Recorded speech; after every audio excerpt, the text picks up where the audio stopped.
I spend a lot of time on the phone talking to people who have been cut off. Parents, partners, siblings, and friends. The story is very familiar. My bipolar loved one stopped talking to me. The reasons are endless, but it tends to happen under a couple of common scenarios. First is that we get manic and don't feel the need for others.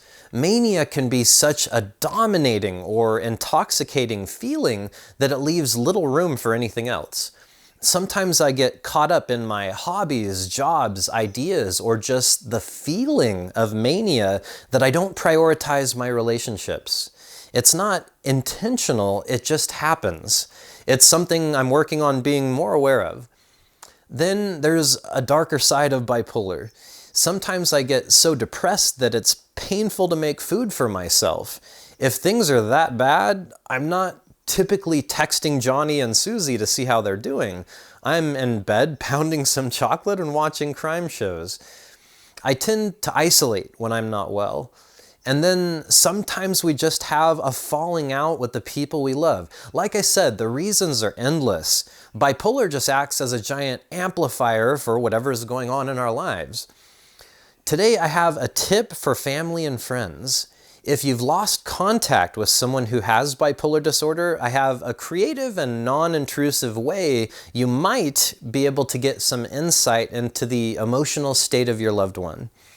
I talk a lot about how important timing is. I'm a lot more receptive or open to communication when I'm not in a deep depression or flying by the seat of my pants manic. There are certain times when I'm more approachable by the people who care about me. So here's my tip. Most people are on social media in some capacity. What and when I post on social media is usually directly related to where I'm at on the bipolar spectrum. I am more active and post more positive things when I'm manic. I typically withdraw from people and post much less when I'm depressed. I can look back at my social media timeline and literally see when I was manic, depressed, and even paranoid.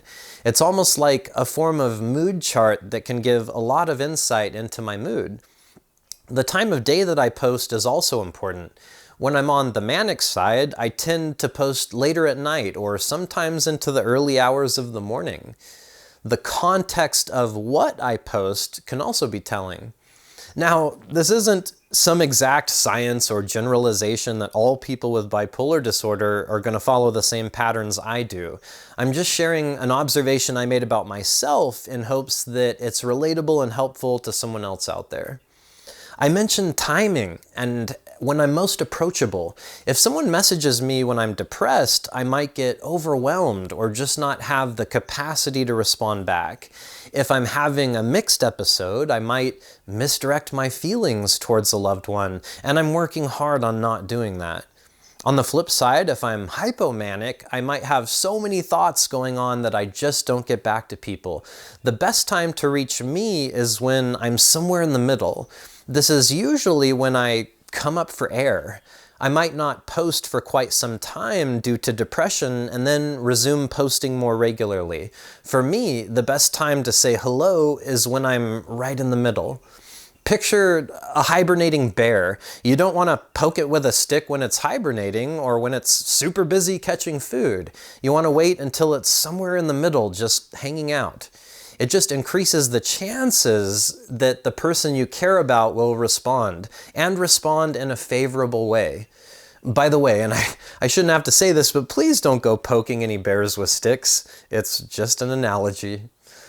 One last thing that helps me when I'm not in a good place is zero response messages.